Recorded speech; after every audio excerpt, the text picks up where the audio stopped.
We've been the Kingdom Empowered podcast. And as of this episode, we're changing the name. So Kingdom Empowered is still around. KingdomEmpowered.com is still around. We have a lot of, honestly, really, really exciting stuff there. Devotionals, courses, blogs. By the way, all of it is going to be free. Like the courses to all of it, it's going to be free. We don't necessarily know if calling ourselves Kingdom Empowered podcast really represents the conversations that we're having. Yeah. Because we say it a lot from the beginning. We've said it, that, we're not theologians. We're not necessarily experts on the text, not pastors in any way, not affiliated with a church or a specific thing. Right. But we are just like, this is how our conversation, like our relationship was built on these kind of like just being friends and then having conversations around God. Hey man, you want to talk about God?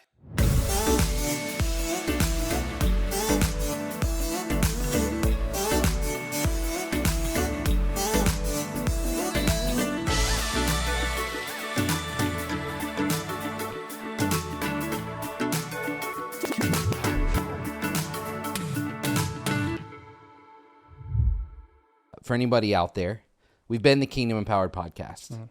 And as of this episode, we're changing the name. So Kingdom Empowered is still around. KingdomEmpowered.com is still around. We have a lot of, honestly, really, really exciting stuff there. Devotionals, courses, blogs. By the way, all of it is going to be free. Like the courses to all of it, it's going to be free. But what Cory and I were talking about, and I feel like this is stemmed from a couple of things, and we can get into that, of we don't necessarily know if calling ourselves Kingdom Empowered podcast really represents the conversations that we're having. Yeah. Because we say it a lot from the beginning. We've said it, that, we're not theologians. We're not necessarily experts on the text, not pastors in any way, not affiliated with a church or a specific thing. Right. But we are just like, this is how our conversation, like our relationship was built on these kind of like just being friends and then having conversations around God. Right. Like literally calling me like, you want to talk about God? Right. Exactly. And it's like kind of just, I think that what we know to be true is that that's not a question. Right. Or these aren't questions that are specific to just you and me. Right. These are questions that we would say ordinary people have. Yes. And I think that's whether you kind of ascribe to a specific denomination or faith or a part of a church or not. The scripture says that like a fool will look in his heart, will look out at creation and say there is no God.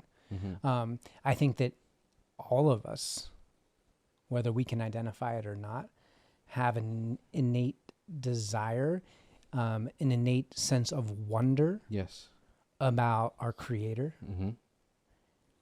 about who He is, about God, why we're here, why these circumstances in our lives, in our world are happening. I think that's a question that these are questions a lot of people have. Right. And so even from this idea of saying like, it's not necessarily around like empowering the kingdom or kingdom empowered kind of thing. It's like, these are normal people questions. It's built into our DNA to wonder and have conversations about these things. Right. I think what you were saying is very interesting, because I think even if you would say you're atheist or you have no beliefs, which is, you do have a belief. In itself, it's its own form of religion. Yeah. But I think that there's still questions around creation in general, because as far as I'm aware, all of the great physicists and astrophysicists and all these people, they track back to Big Bang Theory, but they don't know what happened before that. There's still something there, right? And there's always questions, and I think the big thing for us from the very beginning has been, we are ordinary people. We have questions. We have jobs. Like, we're not pastors. We're not theologians. We haven't done this deep dive into... Unseminaried. Right. We're unseminaried. which was also a name that was brought up, but we decided to go against it. But, and I think what's also key is that I know just from like even my friend circle and talking to other people, right, that other people have questions like this. And I hope that the desire for me would be that we are able to have these conversations, A, but B, we continue along the path of we don't want to just agree to disagree with people. We want to continue digging. We want to ask more questions. Learn. Yeah. We want to keep going. And 3, I think it's this recognition that like if we're asking these questions, then we know that people out there do too. Right. Right. And it's not just about us. And hopefully my goal would be to build a platform where we can get maybe names that you all out there know on this, where we could bring them onto the show and we could even take questions from the email or the Instagram or whatever it is, and along with our own questions and really deep dive into people who do consider themselves to be experts. Yeah. I think we've already kind of started that. Correct. Like we were bringing people in that are pastors or authors, or people that just have different experiences than us. Right. And trying to learn from their experience. And I think we want the brand of this podcast to be accessible to people that are in that same spot. Yes. And we asked a lot over the course of how many months now? Almost 6 months that we've been doing this. How many episodes? Almost 20 episodes. I think this is either 20 or 21. Yeah, I think we've been really intentional of asking for feedback and getting that. And I think that the change that we're making is kind of just reflective of how we have felt personally in the conversations we've had, but also the feedback that we've gotten from people that listen every week. Right. And our goal is just to accurately reflect the conversations and the content that we're creating. Right. So ordinary believers. Ordinary believers. Norms. We're here. Normie. That's what we're calling it. No, Plebs. We go all the way back. No. And I think that to really get this going, right, is like Cory said, the very beginning of this, it was us talking and going, we have these conversations at 3 a.m. in a basement anyway. Let's record them for the world and let's put them out there. Which some of those conversations, there's no way we could ever record and put out to the world. No. But I think we're getting closer and closer. And I think that we just like to talk about what's going on in our lives, right? And what we are either celebrating and are super grateful for, or we're suffering through. Yeah. Right? And all of those things just bring questions, which I think strengthens, our relationship, but it strengthens our relationship with God. For sure. Of what that looks like and how we dig into things and what we're looking at. And we could just dive into some questions. Because we started with that even in the chat we had last week. And we were just kind of off the cuff. I think you and I were just talking, but like talking about the idea of like, have you ever had a quote unquote relationship with somebody where you felt like there wasn't the ability to question anything of why? And ultimately that I would say is not much of a relationship. Or a very, very unhealthy one. Right. It's still a relationship. It's just... Right. It's just very, very unhealthy. Right. Because then it's only one way. Mm-hmm. And you're just being... Like that feels a little culty. That feels a little dictatory. Dictatory? Dictation. That's like speech. Like a dictatorship. Dictatorship. Yes. Where it's like, there's one person, they're talking at you, but you don't really have the ability. If you question that, you question... Sometimes I think when it's at its unhealthiest point, it's like if you question the leader, you're questioning God himself. Right. And... well, I think what's really interesting about that is like, if we look at the Bible and we look at God and we look at everything we grew up with, right? God never leaves us, never abandons us. Like, he's always pursuing us. Right? And so if we feel like we have this relationship with God where we can't question why, and we're talking about it being an unhealthy relationship, it's actually from our end, not from God's end. Yeah, we project that Correct. to him. Which is really interesting. what we've grown up with has taught us to project that on him. Yes. So we have maybe an unhealthy view of the nature of God. Right. And we are in the process of redefining, relearning that relationship. Which, like, you said the nature of God. And that just brings up questions. a whole Pandora's box. Right? Like, what is the nature of God? What would you say the nature of God is? It's a big question. It is. It's a big question. I feel like there are cliche phrases and words, specific words used in those phrases that we hear a lot. God is love. That's from the text. Yes. And I don't know if it's just because you're exposed to them a lot, specifically if you're in the church kind of environment. So I think it can become easy to kind of like become numb to that. But at its core, is like that still is, I believe, is true. The nature of God is love. The nature of God is creation. Okay. Is creativity. Let's pause. Okay. God is love. Right? God is love. And one of the things that we were even talking about before we were recording, and I feel like it's come up. I mean, I feel like it comes up in everybody's life. It comes up in my life a lot of like, why do bad things happen? Or like, why is suffering around? And like, I feel like they're very canned answers to those questions as well. Right? Right. Of like, what is the nature of God? God is love. Okay, cool. Why do bad things happen? There's like a canned answer for Adam that. and Eve. Right. Somebody ate a piece of fruit. Right. Human nature maybe is where people would say like contrast it, right? But what's really interesting about that is here's what I'm thinking about. Okay, I'm thinking about the word love, and I'm thinking about unconditional love, and I'm thinking about some other conversations that we've had. I'm thinking about people that I've talked to, and I'm thinking of books that I've read. And there's a book that we read, and there's another conversation that actually has not come out yet where we talked about this a little bit. But this idea of boundaries and how if you tell someone no, that doesn't mean you don't love them. Yeah. Okay?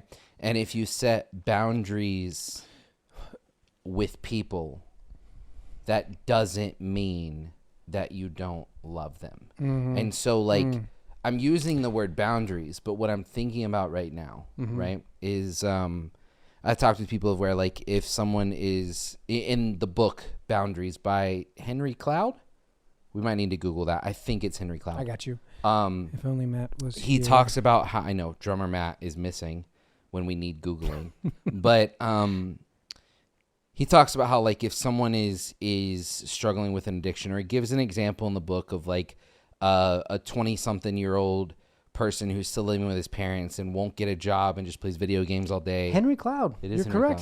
Cloud. Good Nailed pull, it. bro. Nice.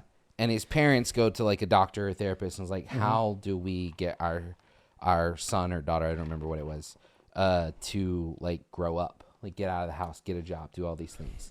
And the doctor in that is literally, it may have been like I think it's Dr. Henry Cloud actually. Can we check that right, too? Yeah, check that one too. Was responding of like, you basically have to kick him out. And you have to let him you have to set these boundaries up, and it doesn't mean you don't love him. And they respond with, doesn't that He is a mean- doctor. Nailed it again. I don't know he's a doctor in, but Double yeah, nailed it. 2 for 2. But this idea that I'm going down Yeah. of God is love. And then I'm thinking about how things don't happen when we want them to happen. And they don't happen on the time that we want them to happen. They don't happen how we want them to happen. And I think it's very easy for me, I'm not gonna speak for anybody else, to like blame God in that. Of like, why is this not happening? What are you doing? What am I not doing enough of? Which is a hard thought. Yeah. But a real one. when I think about this, it's like, that doesn't mean that God doesn't love me. Just because there's like, I'm receiving this as a no. Yeah. Even though that may not actually be what it is. They're like, I don't know, healthy boundary. I don't know. I don't know if I'm just rambling now. No, it's okay. I think there are a couple parts to it. One is like this idea of the conversation of boundaries and how setting boundaries can, to some people, mean like that means you don't love me anymore. So like that's one conversation. Mm-hmm. And then the other conversation is like when we experience loss, when we experience disappointment or suffering, hard times in our life, is that a no? Because what you just said. Right. And that I think can be really challenging, especially I mean, you shared a little bit of this last week, and if you don't want to talk more about it, that's okay. But having a similar experience too, we'll talk specifically about the loss of like a pregnancy or a child. How do we frame that up as in like that's God saying no, Right. or is a no? I mean, I think that it boils down to this idea of, I feel like if something isn't it, like in my brain, if something isn't a yes, then it's a no. Right. It's very dualistic. Correct. One or the other. Correct. And so if it's like, I want something, I'm excited about something that happens, then it's like, yes, done, got it, nailed it, Dr. Henry Cloud, right? But if something doesn't happen or doesn't, that you're excited about, right? You want, I have expectations. The process has started. My expectations are unmet or not met. Unmet, is that a word? Yeah. No. But like then it becomes a no. And you think about it like even from like I'm thinking about my kids right now. Like, I want a snack. Daddy, can I have a snack? No. Freak out. We're in like toddler mode right now, right? Freak out. But I want a snack. I'm hungry. You literally have had 14 snacks in the past 40 minutes. For real life, we had this conversation. We had dinner last night with our families. Yes. Because that's just what we do. We do life together. Right. For this stuff. And your boys eat. Mm-hmm. I mean, Ender's walking around with banana all the time. Yes. Oz is putting down his pasta. Right. The garlic knots. Right. A piece of pizza. Yeah. I want another pizza. I want the cheese pizza. Right. Right. And I literally had the thought, this is way down, not related, but I mean, like you made a comment and be like, people always talked about like teenage boys and how they eat. And I'm telling you, dude, you're going to need a deep freezer. Yes. You need a pantry for your pantry. Yes. Because those boys are going to put some food down. I think I said we're going to have to make like 3 trips a week to Costco. Which, just for food. Also, you're to blame. The first time I ever went into a Costco, we were going on a trip with some boys for like a bachelor weekend. And we went to Costco to stock up on, necessary things. Mm-hmm. Steak. Yes. Frito-Lays. Bacon. Bacon. Liquid IVs. Right. And I remember walking into Costco and be like, oh my gosh, look at this place. And I've been to Sam's Clubs. Right. I've been to these. But I would say. Controversial opinion? I don't think it's that controversial. Anybody that's ever walked their butt into a Sam's Club and then walked into a Costco, you tell me which one is superior. Sam's Club, not for me. Wow. Costco, I'm a recent member. Right. You converted me. You're welcome. You evangelized me, and now, I'm a member. And I walk into that place. Did you put my name down as your referral? Like, what is this? What's going on? I have a sense of like, I'm a member. Yes. At Costco, and it feels good. And the first thing I ever bought from Costco, big cups. Big cups. I don't you don't have it? A present for you? There's one right out there. Anyway, that was. What were we talking about? Loss. Suffering. Suffering. Suffering. Suffering. It's suffering when you go to Sam's Club instead of Costco. Oh yeah, that's a bad choice. I'll never step foot in a Target again. A Target? Yeah. What did Target do to you? It's just not Costco. Target and Costco have completely different demographics. Can I do one more Costco thing? Yes. Rabbit hole. Sorry. We got our membership. We go in for the first time. It's my wife, my mother-in-law, and our little baby. And we're trying to get some provisions, some snacks for Ruby's second birthday party. Yes. Which is besides you, was the other antithesis for getting a membership. And we separate, which seems like a good idea, but in a store as big as Costco, maybe not the best plan. Because who knows what everybody's grabbing. I mean, it's a one. I mean, wait, can we I want to pause for just a second on your story. Okay. I just want to talk about how we are now in our 30s and we have kids and we are so excited and talking so positively about Costco.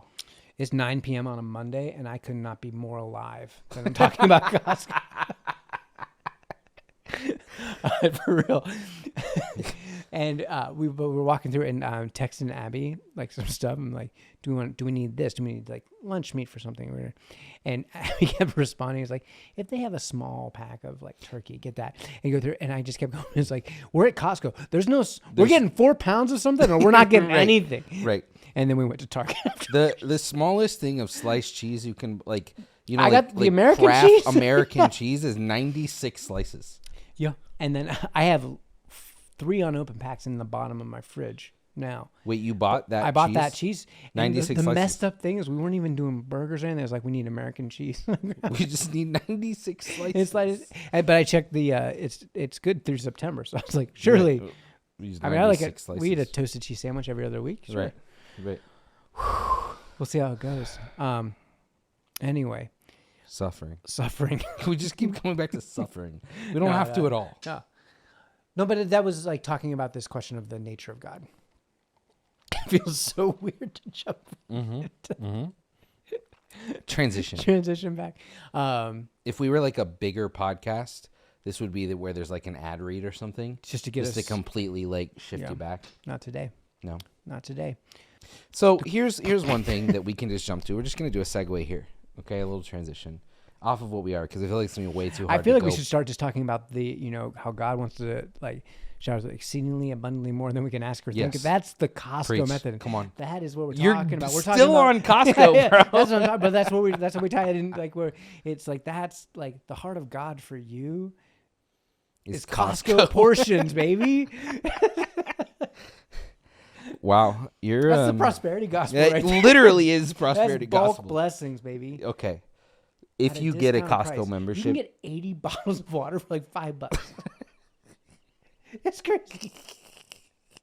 Okay, well, here's what I want to do. We decided. I don't think we can talk about heavy things now. No, well, we are, but I'm gonna segue it. Okay, go. Do your thing. Ordinary believers. Yep. And I know that before we started recording, you Googled. Mm-hmm. Like basically, well, you didn't Google. You use the chat, the chat robot. Yep. Of what are like the top 10 questions that people have about God or faith or whatever that is, right? So here, I think we might not get through all 10. Yeah. But let's like go to the top of that list. Okay. And let's ask the question. Yeah. And then maybe we could have an answer. Maybe we don't. We'll definitely have a conversation. Let's have a talk about it. So this would be like literally top 10 list of questions asked most frequently. I got my computer out, but it's on my phone. Do you have the Chat GPT app on your iPhone? No, I don't want them. Dude, it's an app now. Do you have to pay for Chat GPT 4? Yes, I think so. So I'm still on the basic version. Wow. Basic. What does that say about me? Okay. That you're a Costco fiend. I'm an ordinary Kirkland brand kind of guy. Their trail mix. Great. It's great. It's great. So some questions. No, just one question. One question. What's the number one? Number 10. Number 10. I don't know. Just start. Let's go 10. We'll work backwards. What steps can I take to align my desires and ambitions with God's will for my personal growth and fulfillment? Yeah. So let's clarify. The first time I asked the robot chat, I just said, give me 10 questions that Christians want to know about God. And their version of number 10 was, how can I experience God's presence and find peace in my daily life? And then I said, because I'm a genius, can you make those questions more personal?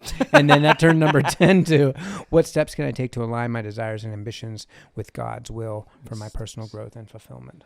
I feel like it's so interesting because when I think about any question like that, okay, whether it's like somebody's asking from like a very practical standpoint or not, like what steps can I take to be closer to God, to have more peace in God, to follow God more, to do whatever it is, right? Those are 100% questions that I ask myself all the time. Am I doing enough? And the real question that becomes of like, what's your heart behind it? But I think that the thing that has been brought up before is like, this would be so much easier if it was just legalism. Like if there was just a rule book, right? If there was just a rule book that said yes or no, or like, do these things. Yeah. Like that's what that question is asking. Is like, what are the laws? What are the rules? And that's the thing though. It's like, I think some of the experiences we've had growing up in church or people have had is like, you just said, I'm looking for the rule book. I'm looking for the directions, the IKEA directions, the roadmap. Yes. And Read people often Leviticus. say that's the Bible. Right. How do you respond to that? What? That's the Bible. So you had this question. You had these questions like, you said the canned answer kind of is like, well, read the Bible, or what we're pray looking more. for. Yeah.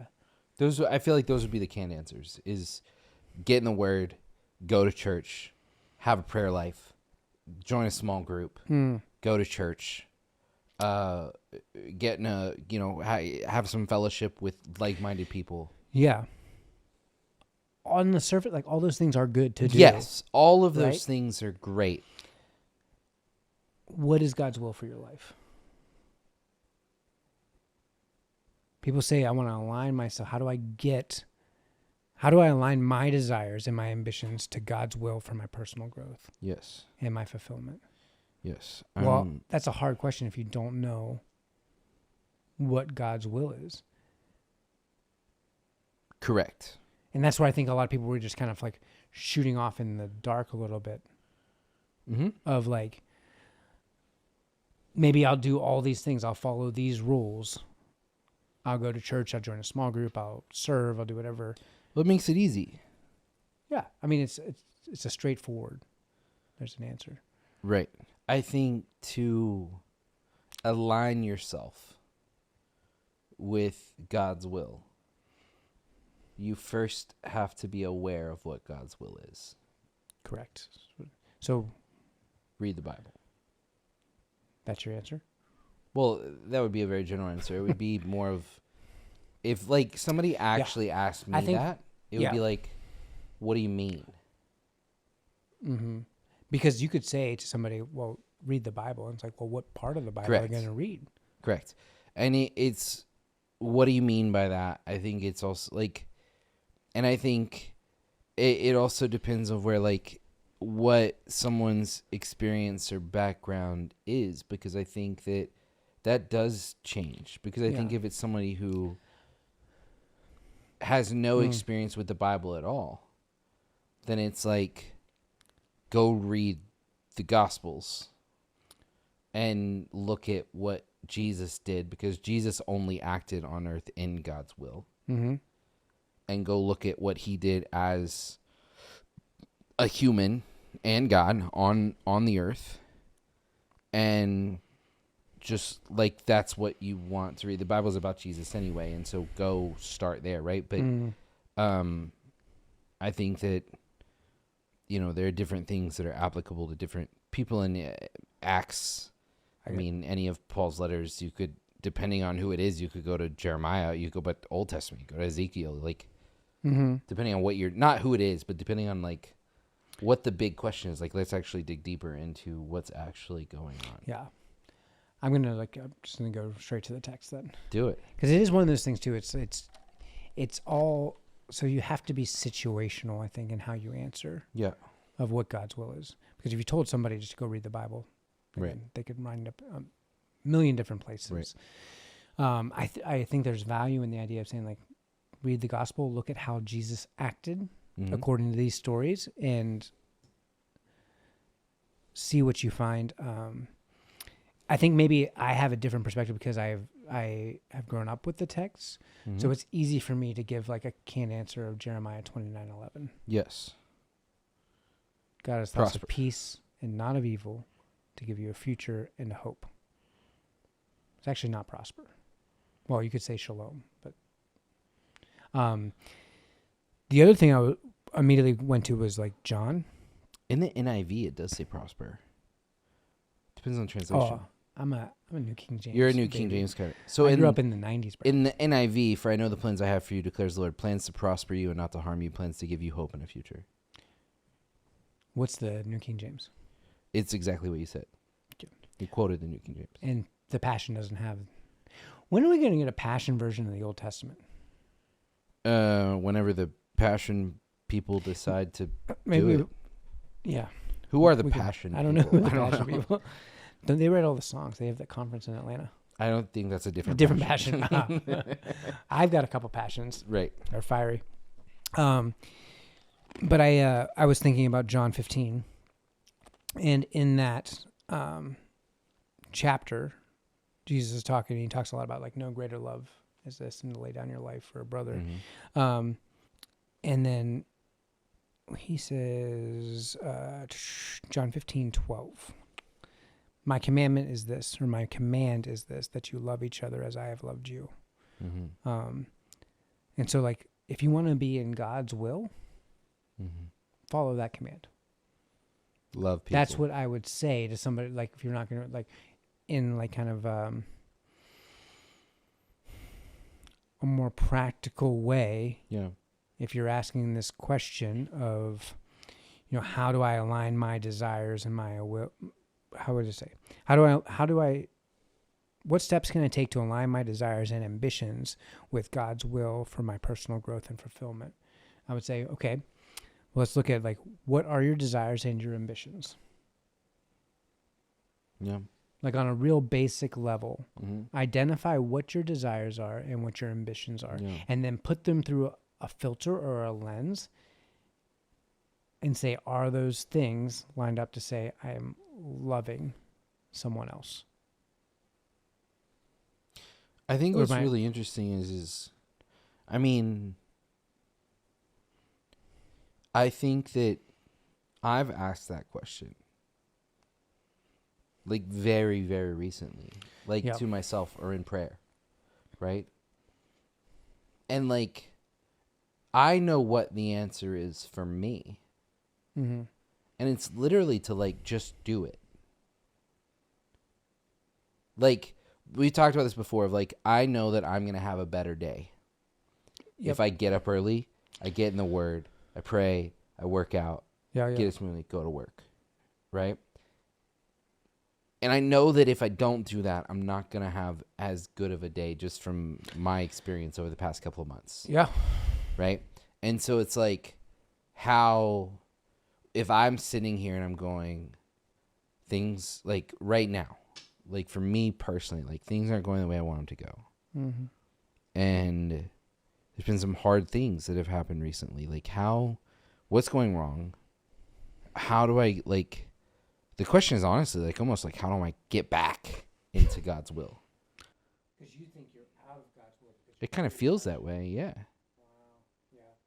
Like, or how do I align myself better with whatever it is, right? And like, for me, when I look at that, like, I can look at myself and honestly say, like, the answer is, like, literally just do it. Like, there are things that, like, physical things, like behaviors that I need to do because I know that they lead me down the right path. Mm-hmm. Right? Like, this isn't like a legalism. This is something that, like, I know will help me, will make me better. And it is getting into the Word. And it's like, when I wake up in the morning, I know that if I look at my phone, this is crazy, right? I know that if I look at my phone, like, I get up out of bed and I unlock my phone, if the first thing I do is anything other than open the Bible app and just look at, like, the daily prayer and, like, do the, like, lessons, somebody talks and they have, like, a prayer that goes along with it, and they have, like, a prayer thing every single day. I know that if I wake up, like, I feel guilty, not because I feel like God is putting this on me. Like, I put this on myself. Of, like, if I open my email first or I open my text first. Dude, I struggle just not to open Twitter first, bro. And it's like, but I know that I'm going to be so much more at peace if I just click the Bible app and take 5 minutes, if that, to, like, read the verse, watch the little video, do the prayers, like, think about what it's saying, read the little devotional that comes with it, just to, like, get it off right. The scripture talks about, like, set your mind on things that are above. Mm-hmm. And even something as little as that, as you're starting your day, you're kind of in a way setting your mind. Yeah. And then real life happens, or Right. more life happens. I struggle with that now because I feel like I'm in a season where the reason I'm waking up is to go care for somebody. Mm-hmm. And so it's like, if my baby's crying, I don't do it. I'm not going to say it's real hard because I'm not even at that point. I just don't do it. Right. Like, I don't listen to a worship song. Like, the first thing I'm doing when I wake up is like, oh, I got to go get my little girl. Yeah. Like, right. Time to wake up, Jones. Do you literally smack yourself in the face? Sometimes. Yeah. Yeah. So like that is not like, for me, like that's like it's like sometimes our circumstances get to a place where they are right in front of us as soon as we open our eyes. Mm-hmm. And maybe it wouldn't be so bad. I don't know. Like, it would feel like unloving to like wait and not go get Ruby. Right. But like, I also think there's a difference there, because it's like, okay, so like here's a question for us, right? Of this, we brought it up earlier, this idea of like human nature, this idea of like whatever, how we act, the things that we do, right? Mm-hmm. Like, I feel like I've been woken up by my boys, not I think as often lately as you have been, right? Yeah, it's Just been like a couple, growing up, a like couple weeks phase, ago, yeah. like it's a season kind of thing. But it's like,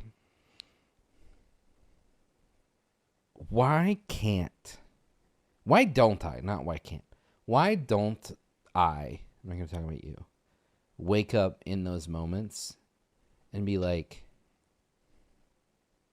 thank you. Like, be grateful. Some days, I think I do. Right. Some Which days, is amazing. I think I can wake up and I'm like, this is great, because I know that there's going to be a look on her face Mm-hmm. when she sees me, and she's like, Right. it's like a puppy. Right. Like, really, Yeah. they're so excited. Like, it's a new Yes. day, and I love meeting. Or I've shared this too, like with the energy. Let's go look at the window and be like, it's a beautiful day. Like, anything's possible. What do you want to do? Right. But that's not every day. Right. Is Yeah, it because of situations? Is it because of our own emotions? Like, if you woke up, Yeah. if every time that one of our children ever woke us up and our first thought was, I'm so grateful for this. Mhm. Like, I feel like life would be better. Sure, But like, but there's a reality. actually to it. doing Yeah, that yeah, is yeah, like, yeah. And that's what I think it. What I try to do, I think I still look at it as a win, is even if I'm woken up and even if I don't feel it while I'm getting my butt out of bed, mm-hmm. but when I open her door, Right. I don't want her to look. I don't want her to ever think, and she's just turned 2. She's like probably not going to remember. But even like growing up, like, I don't want her to ever think it's a burden. Mm-hmm. So like, I might not feel it when I roll out of bed, but when I open that door, Yeah. I'm like, hey, babe. Yeah. Hi. And I know I was listening to maybe a couple weeks ago, Stephen Furtick's like sermon or podcast on their podcast. And he was talking about kind of like relationships and how if you don't show up in the times, like with love, when they kind of like talking about a kid, like, so he was like, you want to be like, hey, talk to me. And they're like, I don't really want to, but you keep showing up. And then it's some point they're 16, 17 years old and they're hurt. Mm-hmm. And then they come into your room late at night and be like, hey, I need to talk to you. Mm-hmm. And he's like, they will only do that if you have over and over Right. put in the time of going. And honestly, I can't remember. There was something in the last week or two that I saw like you doing to the boys that was like, it's the continual act of showing up. Right? Because feelings are fickle. And Feelings are fickle. they're fickle. I tell, like, Should write a the- kid's book called Feelings Are Fickle. I would say write that down, but this is going to now be Right. nailed, so Everybody we can come knows. back to this. Great. But yeah, that's like a thing is, it's it is not always how we feel, like love, like our spouses, marriage. Like you are not, if you think you're going to have the butterflies every time you hold your wife's hand. Right. That would be awesome. That would be amazing, but that's not real life. After 10, 15, 20 years. Right. You know, it's like I don't hold Abby's hand because I want to get a tingly feeling inside. Animal. I hold her hand, and I'm not a big physical touch person in general, because I want her to know that, like, I'm there. I am. Yeah, I love that, bro. And that's what I do with my daughter, too. It's like I don't feel the warm, bubbly things, but I'm not just going to let her just sit there and cry. I'm going to show up. And I think that's still a win. Mm-hmm. So it's like if we think that we're only acting in God's will when it feels we're feeling the bubbly. Revival, the Holy Spirit kind of feelings, it's like, no, that's not it. Sometimes it's just showing up. Sometimes it's putting. Well, there's also the thought of like, if I always felt that way, like life would be better. Right. But the whole point of this whole conversation, where we started, is like life isn't that way. Why not? Why not? I don't know. Ask your 4-year-old son. Because he doesn't understand it right now. It's like, why? But why? I just want to go downstairs. His answers to why right now are because and I just want to. Those are his 2 answers. But if we were really honest, those would be our easiest answers too. Right. Because it would be easier if it could be this way. If I could just get what I wanted. Like, and I think also the why not thing is like, there are how many billion people? I think 8. Like if everybody got what they wanted. Right. Like if that was how God actually operated. Right. In this world. Like we also look at God and like Jordan Peterson just put out a video, my boy JP. About like we treat God like a gumball machine. Yes. And this idea, but it's like that's just like that's not like realistic or the healthy. Quote from.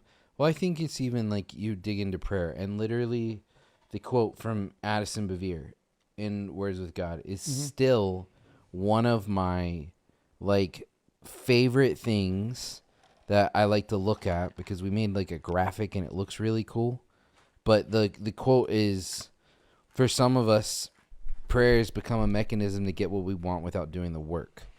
Our society, writes Eugene Peterson, is cheapened by expectations of miracles. God is a supernatural shortcut, so we don't have to engage in the deeply dimensional, endlessly difficult, soaringly glorious task of being a human living by faith. First off, can we just talk about that writing? Have to engage in the deeply dimensional, endlessly difficult, soaringly glorious task of being a human living by faith. But this is what Addison wrote. He wrote, we'll pray for health and healing while refusing to rest, eat clean, and exercise. Yeah. We'll ask for financial blessing, yet reject Scripture's basic instructions on stewardship, and we'll petition God for wisdom and purpose as we binge Netflix, rarely opening our lives to the Word and His ways. Mm-hmm. So that's, you said like gumball machine, and I was like, You had the quote? I got the quote ready. No, it's very well said. But that's how we look at God, and then because it would be so much easier, right? Like it would be easier. Right. Do easy things ever actually give you a real reward or a sense of fulfillment? Like it's always... In the moment, yes. Yeah. Like if I really want some M&Ms, and I go and get said pack of M&Ms, and I eat said pack of M&Ms, then yes. It's like there's a dopamine rush. Yes, yeah. That's called sugar. Right. It's very similar to cocaine. In the moment, but there is like this reward. But that's also not getting what you want. It's a reward that makes you feel good in the moment, but like it's not like what you want is to feel healthy, to feel strong, to feel good. Right. Like, that's not like that's correct. In that moment, you wanted a like stress relief. Yeah. Yeah. But like the real things that have value in life, the things that we're trying to build and do, and go through, it's like, and you know this more, like there's a level of sacrifice that we take personally, and then the people around us also take, your family will take, for you to achieve a goal or to get yourself to a place where ultimately you are a healthier and better version of yourself. Right. But there is suffering. Yes. And I think that, I mean, we touched on this with Ed, of like, I think that all the questions end up coming back to that, of like, why? Yeah, and I think that we maybe get in a spot where we think that, well, God is love. So that sounds good. That's where we started, yes. The opposite of love. Sam's Club. No. The opposite of love, I think, sometimes we put in is like hurt or suffering. Or and hate. I don't know if that's Yeah. true. The opposite of love isn't hardship. Right. It's kind of, we've had this conversation. The Yes. opposite of war isn't peace. It's creation. Yes. And so we disassociate suffering from God Mm-hmm. because we take scriptures maybe out of context to say, my yoke is easy, my burden is light. Mm. Because at the same time, Christ would talk to the rich young ruler and say, give everything you have Mm-hmm. and follow me. Does that sound easy or Right. light? No. No. So we disassociate suffering from God. Yes. And as we were talking, I pulled up my boy Richie Rohr, Okay. Richard. RR. Yeah. Double R. But he's talking about this idea of like that God uses love and suffering, and that there are universal paths for each of us to change. How does God use suffering? I'm He's- scrolling and thinking He's scrolling. because I go like Like I'm if not, God- I don't have a like he doesn't directly answer Right, that in the right. quote. He says that two universal paths of transformation have always been available to every human being God has created, and that's great love and great suffering. These are offered to all, and they level the playing field of all the world religions. Only love and suffering are strong enough to break down our usual ego defense, crush our dualistic thinking, and open us to the mystery. In my experience, I'm just reading off the cuff, so Right. there you go. They like nothing else exert a mysterious chemistry that can transmute us from a fear-based life into a love-based life. And he talks about how the opposite of love is suffering. No, he doesn't say that. No. No, I'm saying we equate the opposite of love as suffering. Gotcha. And we say that anything that we're through, Yes. God's not using, or that's the Yes. devil. Yes. We take scriptures like the thief comes to steal, kill, and destroy. I have come that you might have life and have it more abundantly. So this is just a whole nother whole nother conversation. Because I believe that, so God comes that we have life and have it more abundantly. So anything the thief steals, kills, and destroys. Yes. So that growing up Uh-huh. was like anything in my life that robs from me, steals from me, is not from God. Yeah. And I'm not saying God is doing those things, Right. but I believe that suffering is a part of life Right. that can lead us to transformation. Right. The other thing is great love. Right. So what I'm hearing now, though, is that like you growing up, and Yeah. we've talked about this we so badly want the world to be very dualistic, We do. right? It's another one of those gumball machines. It's easier. Right. Of where we want to know good and bad. But what we also do is like in our everyday lives, we want to be able to say this was God or this was Satan. Yeah. Like, I just got struck with something. give it to me. Dude, because you had said like, well, something about like why like suffering is how is suffering from God? Mm-hmm. Or you, I said how it was a question of Yeah, how yeah, does God use suffering? all I can think about right now is the cross.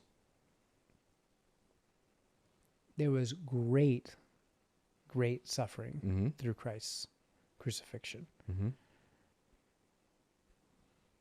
But was that the devil doing it to him? Mm-hmm. Because he talked to Pontius and he said that like, you have no power over me. Mm-hmm. So he, and in the garden, says, let this cup pass, but if this is your will. Yep. So Christ endures suffering Yes. for change. Yes. Now we don't have to, like, I think that is often, is this right or wrong that we use that? Well, because Christ endured that suffering, we don't have to suffer Right. anything. Right. Or like, but like, that's an example where there is a passage through suffering that Yes. leads to life. Well, I think that what you just said is a lot of people would say that because Christ went through this, we don't have to go through eternal suffering, Sure. right? Right. But that doesn't Yeah. take away from today. Yeah. And we could look at the Psalm 91, famous Psalm, right? Yea, though I walk through the valley of the shadow of death, I will fear no evil, for you are with me. Yes. The scripture says he's a very present help in times of trouble. It doesn't say times of trouble will not come. Right. Correct.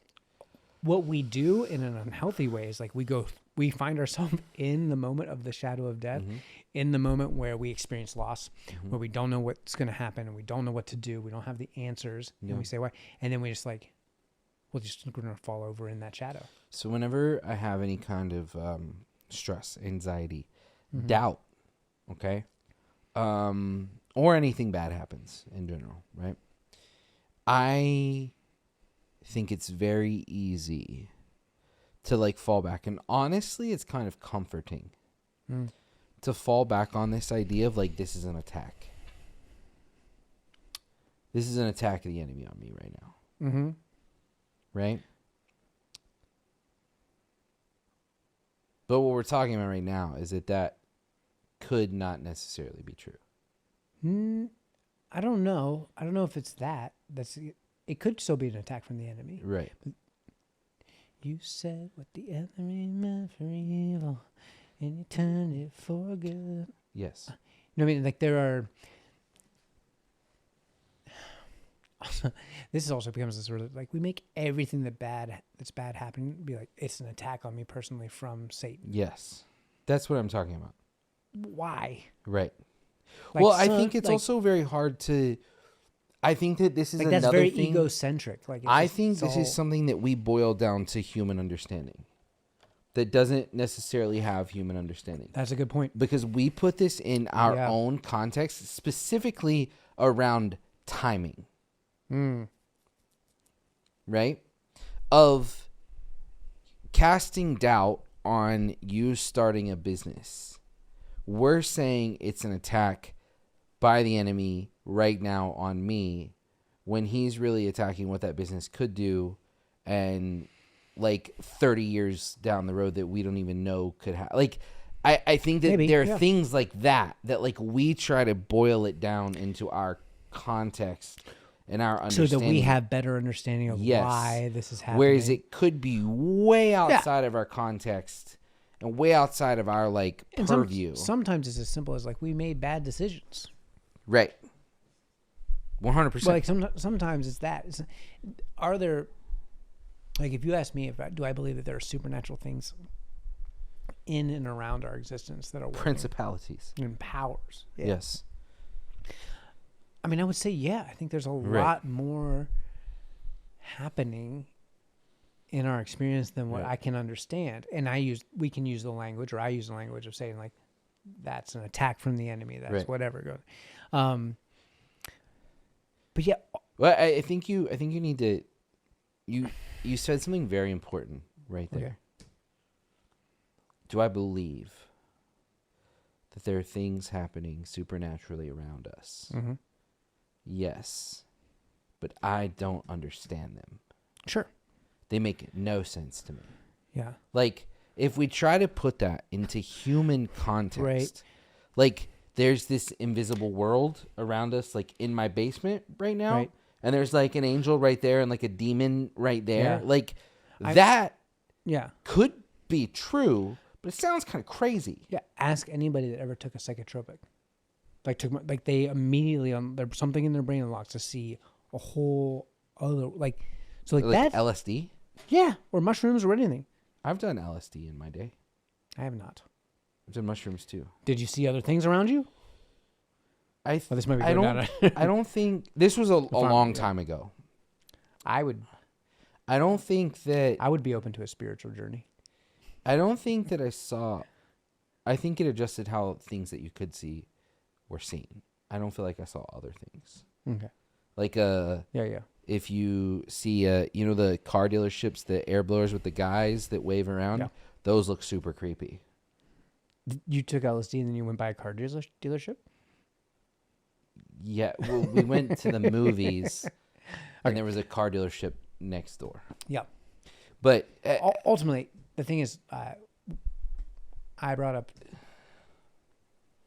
believing in things that are bigger than me, yes, right? And that's the great questions. right, And that's the question about God, right. too.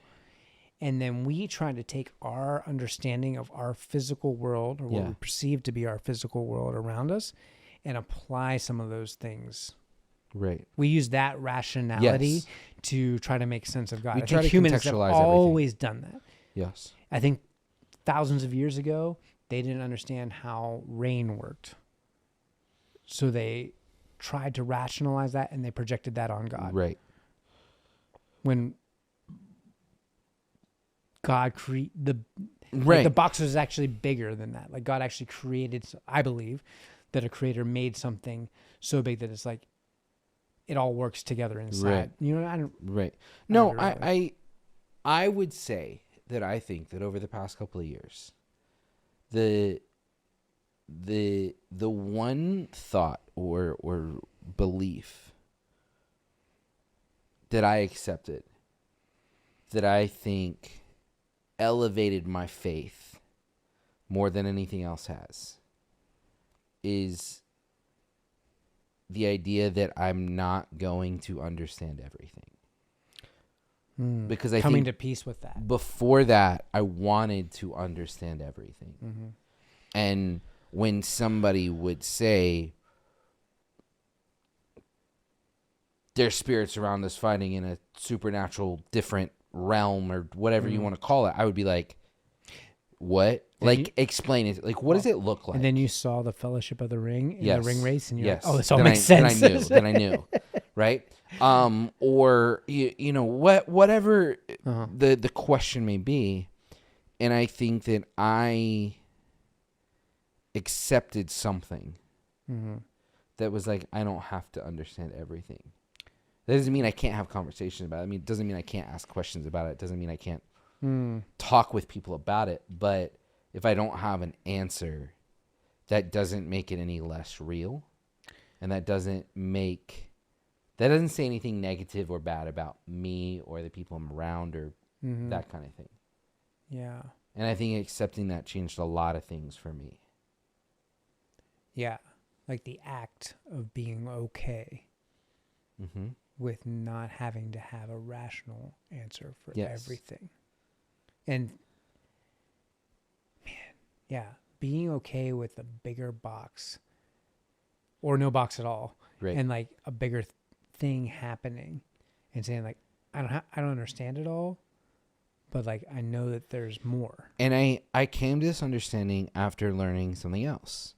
And the thing that came first was I learned, and I truly, honestly believe this, is that the Bible is not a book of answers. The Bible is a story about Jesus and how we should live our lives, or it gives us a target to aim for.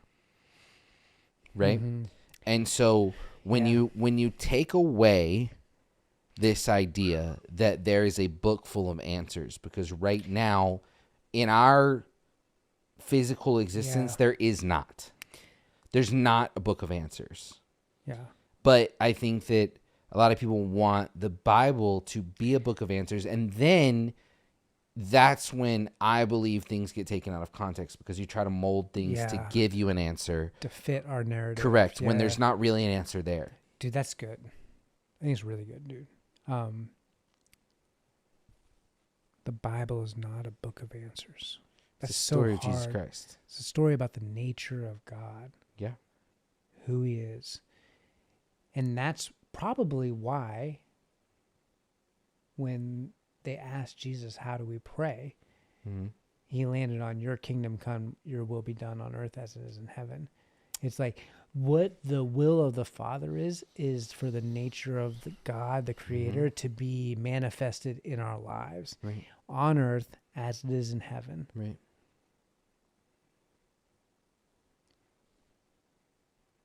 So we don't manifest your nature and expect that the nature of God is love one another as I have loved you. Yeah. Hmm. So I was reading this earlier. It's from Addison Bevere's book once again, but it was The Secret. This is a quote.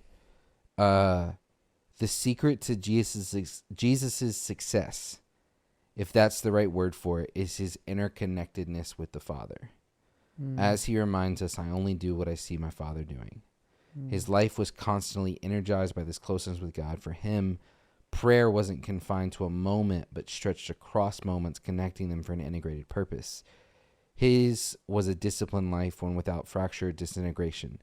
The integrator, who is the Holy Spirit and the Son, partnered together to reveal the beauty and the health of union, bringing wholeness to fractured people and places. So, like, he talks a lot about how,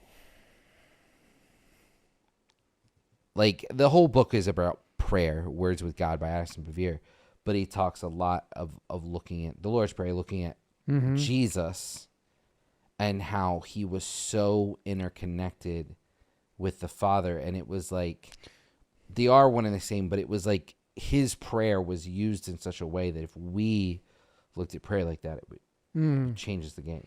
Yeah. We got through one question.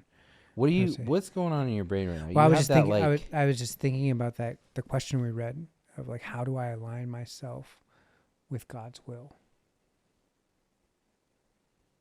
And then thinking about how Jesus said to pray. And it's like, on earth as it is in heaven, your will. Like, what, like, that is the great question. And like, God's almost like basically saying is like, and I think Addison's kind of touching on that too, is that question of like, how do we align ourselves with this? Like, how was Jesus and the Father were so interchangeable, and like they were like, I don't have the words to like really articulate that right now. I was like in my mind going through this idea of like, what is the will of God? And God's will is heaven on earth. So what does heaven on earth look like? Right. In a practical way. I'm looking through the show notes from the episode we did with Addison, because he goes through the Lord's Prayer. Oh, I remember this breaks book. that down in the book. And I'm trying to see what we had written down about that. Sheesh. Okay. I'm just going to read. This has nothing to do with what we're talking about. People tend to abandon the life of God when they feel abandoned by him. If I were to use one word to describe what keeps us from reaching out to God, it would be our pain. There's a reason why much of what we know as psychotherapy involves the patient confronting his journey in relationship with pain. Life is painful. We live in a disintegrated world full of broken people and broken things. Sin separating power drives us further apart, encouraging us to see everyone through a false duality of victims or villains. Most of us don't see ourselves as villains, so the accuser uses our pain to convince us that we are lost, forgotten, and unloved by God and everyone else for that matter. We are the victims. The problem is, in this current age, pain is good when it is necessary. Pain locates what is wrong so it can be surrendered to what is right. When we break a bone, the pain is part of the healing process. Sure, there are ways to mitigate the pain while one heals, and a degree of relief is helpful to the process. But when we deny that something is out of joint and needing tender care, we believe a lie, setting ourselves up for only a longer and more confusing bout with pain. Sheesh. I need to go, we read this book like 2 months ago, dude. I'm going to have to go back and reread the whole thing. The biggest thing I heard there is like, don't deny your suffering. Don't deny your pain. Because if we have such a dualistic mindset to say God is love and then pain is the enemy, we ignore the pain. Yeah. We put it down. We don't acknowledge it. We don't process it. But the fact that pain and an injury needs a level of tender love and care. I think those were Addison's words. Yeah. Well, it's like, I feel like I could be pulling this completely out of nowhere, but I feel like in that book around there, he talked about how like you wouldn't know things were wrong unless there was pain. Like you wouldn't know that if you put your hand on a hot stove. Right. If there wasn't pain, you wouldn't know that anything was wrong. And that pain and that suffering of burning yourself is actually protecting yourself, telling you to Get off. pull it off. Yeah. Yeah. And we go back to this analogy that I think I've used like 14 times on the podcast. But the idea of a fence around a playground, like that's not meant to bring you suffering. To box or like you in. hold you back Yeah, or it's to not a stop you cage. from having fun. Right. It's meant to protect you. Yeah. And maybe some of that pain touching a hot stove, you feel that is meant to protect you. Yeah. And sometimes things that we experience that are hurt and that we're going through suffering are not our fault. Right. And, you know,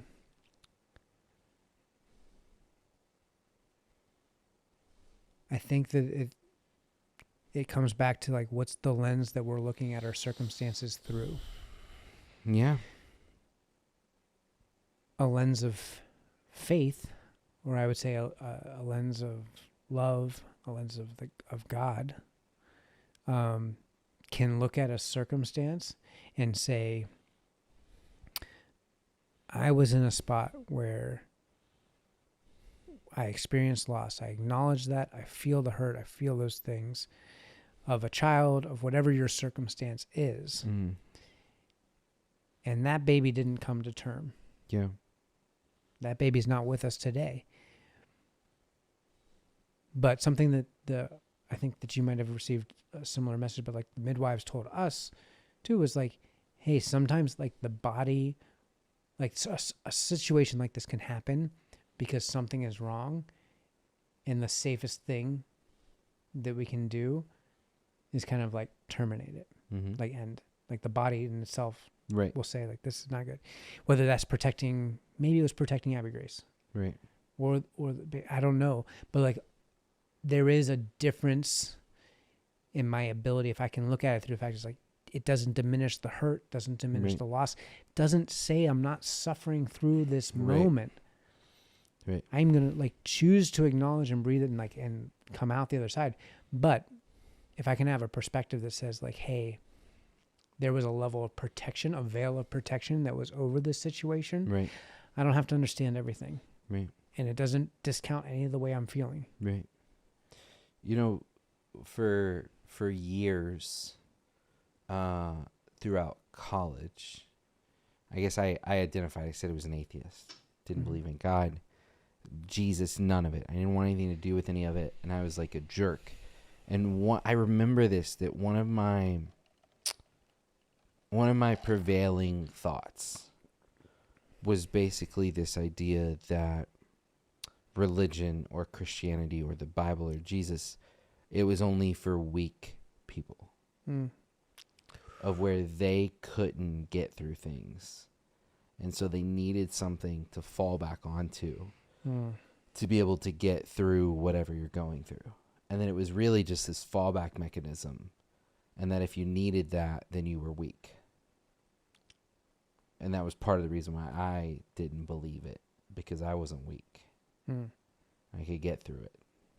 Right?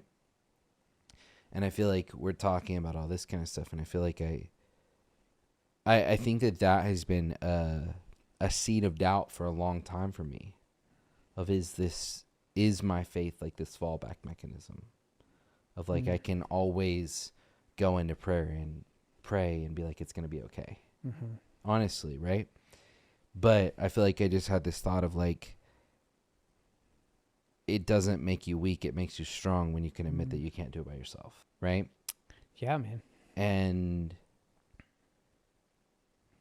like, I think what's crazy is like, you can take that so many different ways, but we don't have to understand it to not go through it on our own. And if we sit here and we're going, I know I'm never alone. And I don't have to actually understand how that works, because in our human context, it's like, does that mean like God is sitting on that chair, like right there? He's just like invisible. like invisibility cloak from Harry Potter kind of deal. Like, Yeah. what does that mean? Yeah. But that's okay. I don't have to understand that. And it's not a sign of weakness. And if it is a sign of weakness, I would say that's still okay. Fair. I had to think about what you were saying. Go to 2 Corinthians. My grace is sufficient for you, for my power is made perfect in weakness. Therefore, I will boast all the more gladly about my weakness, so that Christ's power may rest on me. I'm going to just keep reading. Christ's power may rest on me. That is why, for Christ's sake, I delight in weakness, in insults, in hardships, in persecutions, in difficulties. For when I am weak, then I am strong.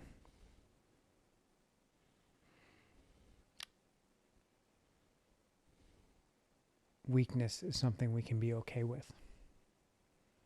Yeah. It's okay. Yeah. I think that's hard Mm-hmm. to take. I mean, I think we're talking about like this whole episode we've been talking about things we could do, or how we could look at things, or how we should look at things. I don't really know. Yeah. But even, there's this idea of my wife and going through what she's been going through for the past 2 weeks, of me feeling weak because I can't fix the situation. I can't make it better for her. And so that makes me less than. Like that's a real thing. Yeah. Right? And I think that if, obviously that was reading out of 2 Corinthians. Paul is writing this, but I can think of Moses would have seen himself as weak when he was sitting there questioning God. Correct. Yeah. Right? Yeah. And so all of his inefficiencies, of his, yeah. And Peter, like, what's the denying God, like, coming out of that, like, that was a weakness, like, in moments that he was scared. Correct. And so it's not like, I don't know. I don't think I've ever thought about it that way, of like embracing those. And yeah, it's the same way we look at suffering equals like the opposite of love. Weakness is the opposite of strength, or the opposite of strength is weakness. Is it? Because it's in our vulnerability a lot of times, I think, as men. Yeah. That it's in being able to, Paul says it. Therefore, I will boast all the more gladly about my weakness, so that Christ's power may rest on me. So it's the same thing we say, not by power, not by might, but by the Spirit of the Lord. Right. You know what we really need to do, bro? We need to have a conversation on weakness. Let's do it. What we're talking about right now, of like, if I feel weak around something, then it makes me feel less than. And you feel insecure. It hurts, yes. You feel insecure. Right? Whereas, like, I feel like and I would just go, not to go down another rabbit hole, we probably need to wrap up soon, but like you said, if I feel weak, I feel less than, and it hurts. Yeah. Do insecurities hurt, or are we just really uncomfortable with them? Like, is it hurt, like pain, or am I just uncomfortable? One and the same. Like, what's the difference between being uncomfortable? It's like being hurt and being injured. Those right, but like, things. Okay, think about this. If you look at, think about this, in the doctor's office, where they have like the 1 to 10 in the faces of like pain. Yeah. Right? I just did a 10. Like a 1, a 2, or a 3 is really just being uncomfortable. Yeah. Stretching. And then a 10 is like pain. Mm-hmm. So like, I think they're one and the same, just different levels. No, the whole point of them being the scale is they're not the same. No, I know, but it's all on the same scale is what I'm saying. Right. Okay. Yeah, gotcha. They're just different levels, but they're on the same scale. It hurts. It's a linear thing. Got you. I think right?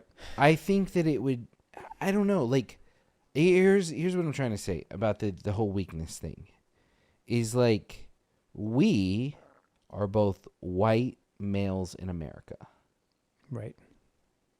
And like, us being white males in America in most situations, Not a very weak position. not a very weak position. Yeah. I want to talk to a different perspective about weakness, feeling and vulnerability. Yes. Yeah, I think the part of it is being like very uncomfortable. It's okay to acknowledge being uncomfortable. It's okay to acknowledge feeling weak in an area. It's okay to acknowledge hurt in an area. Mm-hmm. Because it is through that Christ's power can rest on us. Right. If we don't acknowledge that, and I understand that what you're saying is like, we have one perspective of that. Right. Christ's power still needs to rest on us Yes. in those situations. And then other people will have a completely different experience. Right. And I think that it would be amazing to hear that experience. Right. But like, ultimately, no matter what side you're on, Right. it is through those moments that Christ's power can work in you. So that is why I do think that Richard Rohr's quote is right. It's like, great suffering, great love. Right. Two innate things to the human experience. Ordinary people in today's world, like, we all experience suffering, we all experience love. Right.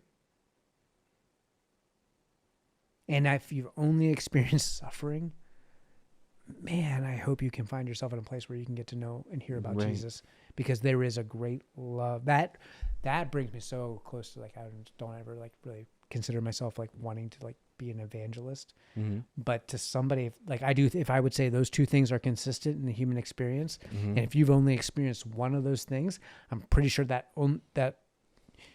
thing is probably suffering. Then, man, I hope that you can experience the love of a Father and the love of Christ, because life is going to have both of those. Yeah.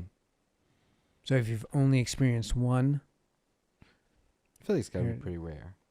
I think it is probably more rare that somebody, if you're going to experience one, you only experience love. Yeah. More often than not, I feel like suffering is it's coming no matter what. But I think that there's very common, like, depending on how you were raised or the circumstance you were born in, like, you might not have ever experienced great love. And that's why great love can be transformational too. It's not that both have to happen, but both things can be transformational. Both will happen in your life. You will suffer and you will love in some way. But like,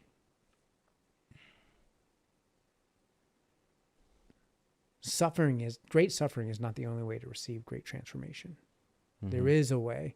Right. Through Jesus and through love and kindness that you can be changed to. I feel like we decided that we were going to change the name of the podcast. And I feel like we came in hot. Yeah. We were more all over the place on this episode, but I feel like this episode more accurately reflects one of those kind of like, the fact is like, it's just the two of us in this room right now. Right. And this is what our calls would be like. Right. And I feel like if anyone's still listening, I have no idea how long we've been going. Listen. Right. If you're still listening to like this right now, I would love for you to like text me or Cory or like DM Kingdom Empowered, or this is going to have its own Instagram. We got to create a new account now. Right? Like DM us or something and tell us, please, like honestly tell us if you want more of this, of like us going back and forth talking. Yeah. Like without answers. Like without notes. Without like us just talking about different things. Or if you want us to like stick on the like, let's have guests and me and Cory can ask questions, right? And contribute. But I feel like this is like, this was a little different. I mean, it's different for sure, but it's like, I don't know. I feel like it's, in a weird way, I feel like it's more like real. And maybe it's just because we're the ones in the room. Well, we always now. talked about too, it's like that why I think things like the band jams are important and these conversations are important every now and then. It's like, in a sense, like there's a like relationship plays into it. Mm-hmm. And if I'm going to sit in a room with my best friend, Right. like who knows where we're going to go, but we're Right. both like, we both give each other enough license to say like, let's just Right. go, let's talk about it. And it doesn't Right. devalue a conversation with somebody else that we bring on. Right. It's just a different kind of conversation. Right. Because there's a different level of relationship. Right. And I want to know if people want to hear it or not, like want to listen to this. The last story, then we're going to end this. Okay. Last night, our families were hanging out and we were having dinner together and we decided to order from this restaurant. And we were looking at the menu trying to decide, everyone was trying to decide what they wanted to eat. And Cory and I got on this conversation because this restaurant on their menu had catering platters, right? And it was like a full catering Caesar salad platter was $21. For like 12 people. Right. 12 to And 14. then we had to go and look of like how many people does this feed? We found a PDF. We went on this whole conversation about pasta, catering platter, and like chicken parmesan Provolone and salad. sticks. And our wives were sitting there listening to us have this conversation. They were just like, "You guys are Can we idiots!" just order right? and then have this conversation? Right. Like, well, no, we have to have the conversation in order to know what to order. Correct. And we were full on engaged of whether the catering platters or the half platters were a good deal or not. Right. And we did end up How many ordering, bags of Caesar salad mix would I have to buy from Giant? right. Like we were trying to compare, like we were doing all these things. Analytics. And so I think in those moments, our wives very clearly wanted to just order the food and not have a conversation about I see how where you're going many with this. how many people, a catering platter of Caesar salad could feed. They just wanted to order and get to it. And so that's why I want feedback on, like, do people want to hear Do you want to this? hear us talk about the catering options? Because sometimes I feel like we could be on the level of we're just trying to talk about catering platters. And then sometimes we're on, like, a different level. Yeah. I just don't know if it's very, very interesting to me. I've loved this conversation. Right, exactly. But had I it. want to know if anyone else thinks that it's interesting. No. Or if we should just continue to do this not recording it. Right? And just have And just- conversations with other people recording. You know what I mean? Yeah. We'll see. I can ask my mom. Joan, love you, girl. She's amazing. She is amazing. I've felt good. We've had a lot of conversations with guests recently, and I've felt good after most of them too. Mm-hmm. I should say all of them. Right. Most of them. Okay, Cory, which guests did we have on that you did not feel good about after? No. But there was a thread, I think, in the first episodes when we did it was just you and I. Mm-hmm. And it takes a little bit different level of energy and work because it's just us talking. Mm-hmm. And I think that actually that leads to that feeling of where we talked about like the haze Right. and peace. Right. And I leave other conversations with guests feeling filled up and good too, but it's a different experience just sitting down with my friend and Right. talking, man, for however long. Yeah, who knows? Got to be coming up on, we got to be over an hour and a half. Well, But drummer Matt, honestly, you may never be welcome back. we'll pull the merch now. Right. Okay, wait. Okay, I was saving this for the next band jam, but I'll tell you. All right. Well, and to the And listener. I'll tell you, whoever listens to this. But, we have drummer Matt merch up for sale. Mm-hmm. And as of today, recording this, the only person who has bought drummer Matt merch is in fact drummer Matt himself. He's the only person that has bought drummer Matt merch. We thought the merch design was cool, but maybe we just need to move on from that. And he's going to be so crushed because that was his real thing. Right. I mean, that was how he's What's going to be his new thing? set free. No, like we can still call him drummer Matt. No, but like the merch, I thought like he was didn't really do a very good he's job. like, I got selling merch. It. It was his fault, not ours. Not the design. The concept, it's strong. Right. Right. But- well, We'll talk. I was about to say we love you, drummer Matt, but we'll talk Yeah. when you come back from Ohio. All right. Ordinary Believers. Season. Oh, that's good. All right. I love you, man. Love you, man.